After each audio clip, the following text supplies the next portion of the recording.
Students, in this video we will start prokaryotic cells and eukaryotic cells. So here it is prokaryotic cells.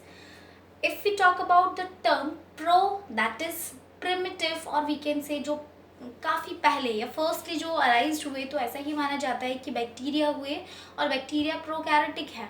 ठीक, तो Cairo means होता है बेटा nucleus, you can write it, and pro means primitive. तो जब हम nucleus के relation में हम बात करेंगे यूकैरियोटिक और प्रोकैरियोटिक में डिफरेंस, तो that is actually based on this nucleus part.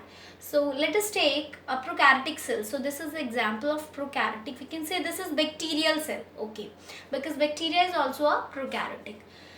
Okay, तो सेल में सबसे पहले हम बात कर रहे हैं, क्योंकि प्रोकैरियोटिक सेल है तो फर्स्टली सेल वॉल. और बैक्टीरिया की बात करेंगे बेटा अगर, तो इस सेल वॉल को कहा जाता है peptidoglycan. Now you have to only learn the name peptidoglycan, that is in the bacteria cell wall. Second जो मेम्ब्रेन होगी वो क्या होगी? Cell membrane. Okay, after that the structures which are present on the cell membrane और cell wall locomotion में help कर रहे हैं या किसी होस्ट बॉडी के ऊपर. होस्ट क्या होगा? जिससे वो अपना फूड लेंगे. बैक्टीरिया है या कोई भी है, तो होस्ट से अटैच होने के लिए जो एक्स्ट्रा एडिशनल स्ट्रक्चर दिख रहा है वो क्या है? Fimbriae. So it helps in attach with the host so that it can retain the nutrient. Locomotion में जो हेल्प करेंगे वो ऑर्गन्स क्या है? That is flagella, so that it helps in the for locomotion.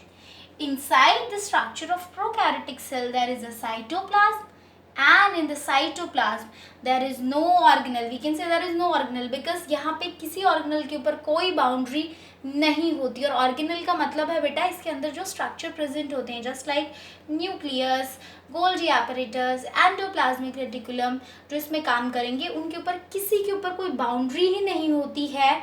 वो पूरी तरीके से साइटोप्लाज्म में स्कैटर्ड है, इसीलिए हम कह सकते हैं कि यहाँ कोई ऑर्गेनल नहीं है, कुछ को छोड़ के, जो कि जिनके ऊपर कोई मेम्ब्रेन वैसे भी नहीं होती है. तो जो दिखाई दे रहे हैं दैट इज राइबोसोम. राइबोसोम जो है वो क्योंकि बहुत माइन्यूट होता है वो यहाँ दिखाई दे जाता है. और राइबोसोम क्योंकि प्रोटीन सिंथेसिस में हेल्प करता है, जो कि हम आगे वन बाय वन बहुत सारे ऑर्गेनल्स के बारे में बात करेंगे. उसके अलावा साइटोप्लाज्म में बिखरा हुआ जेनेटिक मटेरियल भी प्रेजेंट होता है, DNA, RNA, and that scattered genetic material is known as nucleoid. This is very important, क्योंकि न्यूक्लियस के ऊपर कोई मेम्ब्रेन नहीं होती. और प्रोकैरियोटिक में यही कहा जाता है क्योंकि they do not having a true nucleus because their genetic material is completely scattered in the cytoplasm. After that there is another structure, this is mesosome, mesosome, mesosome.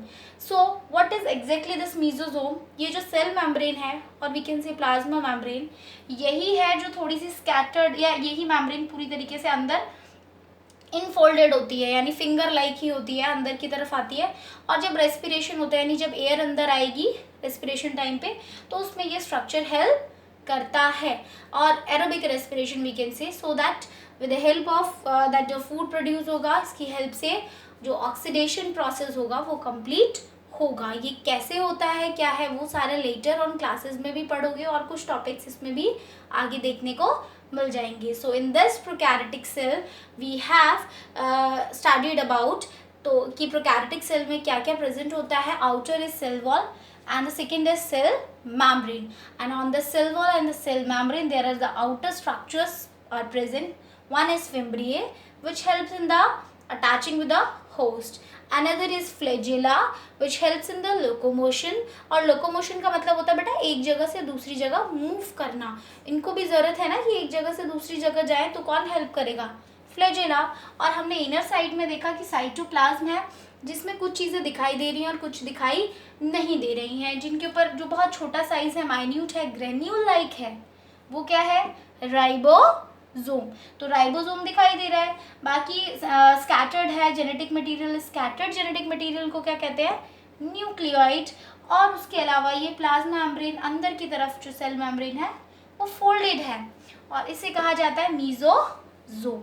और ये कहीं ना कहीं काफ़ी हेल्पफुल है रेस्पिरेशन कराने में. तो ये तो हो गया प्रोकैरियोटिक सेल के बारे में. अब ये कैसे डिफरेंट है यूकैरियोटिक सेल से, तो यहाँ पे जो जो चीज़ें मैंने बताई हैं इनको हम थोड़ा कंपेयर करेंगे और भी कुछ डिफरेंसेस देखेंगे, लाइक साइज और बाकी जेनेटिक मटेरियल में भी कुछ डिफरेंसेस हैं। चलो फिर अब हम देखते हैं प्रोकैरियोटिक और यूकैरियोटिक सेल में difference. This is the difference between prokaryotic and eukaryotic cells. Firstly, we will start with the size. Prokaryotic cells generally smaller in size. Okay, size के लिए यूनिट यूज की जाती है micrometer. This is a symbol for micrometer. Okay, उसके अलावा nanometer, angstrom, all these are the microscopic units. इसका size काफ़ी छोटा होगा. You can compare with this 1 to 10 and this is 5 to 100 micrometer. Okay, इसमें हमने जेनेटिक मटेरियल के बारे में बात करी थी. कोई मेम्ब्रेन नहीं होती, डायरेक्ट कांटेक्ट में है किसके, cytoplasm. And this genetic material which is scattered in the cytoplasm is known as nucleoid. But here it is true nucleus is present, that mean nuclear membrane is present on the nucleus. After that in the nucleus there is genetic material DNA and then हम देखेंगे chromosomes क्या होते हैं. but here you have to only learn कि chromosomes जो हैं वो कितने प्रेजेंट होते हैं. हमने क्रोमोसोम का यहाँ टॉपिक स्टार्ट नहीं करना है, सो जस्ट लर्न इट. यहाँ पे एक ही क्रोमोसोम मिलेगा और यहाँ पे एक से ज़्यादा क्रोमोसोम होंगे. न्यूक्लियस के अंदर बेटा एक न्यूक्लियोलस एक और सब ऑर्गेनल होता है. जब हम न्यूक्लियस पढ़ेंगे तो हम देखेंगे न्यूक्लियोलस क्या होता है, जो कि यूकैरियोटिक सेल्स में होता है, लेकिन इसमें क्या होगा, एब्सेंट. क्यों एब्सेंट? क्योंकि ऑब्वियसली पूरा न्यूक्लियस तो जो था मेम्ब्रेन है नहीं, वो स्कैटर्ड है और होता भी नहीं है उसमें. Membrane bound organelles are absent. That mean जो बाकी ऑर्गेनल होते हैं ना, like endoplasmic reticulum, Golgi apparatus and all, उनके ऊपर कोई मेम्ब्रेन होती नहीं है, तो वो पूरे बिखरे हुए हैं, डिस्टिंक्ट ही नहीं कर सकते हैं और है भी नहीं, क्योंकि वो पूरी तरीके से उसमें इंडल्ज हैं. लेकिन यहाँ हम देखते हैं जब हम यूकैरियोटिक सेल पढ़ेंगे कि डिफरेंट ऑर्गेनल्स हमें अलग दिखाई देते हैं. क्यों? क्योंकि उनके ऊपर क्या होती है, मेम्ब्रेन होती है, वो सेपरेट होते हैं. इजीली हम उन्हें समझ सकते हैं कि हाँ उनका स्ट्रक्चर दिखाई दे रहा है, तो easily we can classified it. So that this is the basic difference between prokaryotic and eukaryotic cell. On the later classes we will study about that virus, क्योंकि यहाँ पे तुम देखोगे कि वायरस के बारे में हमने बात नहीं करी है. और प्रोटोप्लाज्म एक जो मैंने टर्म यूज़ किया था वो क्या होता है, वैसे तो बता चुकी हूँ, बट ये छोटी छोटी सी चीज़ें हैं जिन्हें हम लेंगे और उसके बाद फाइनली हम स्टार्ट कर देंगे यूकैरियोटिक सेल, जिसमें कि कौन से आएंगे, plant cell and animal cell. Okay.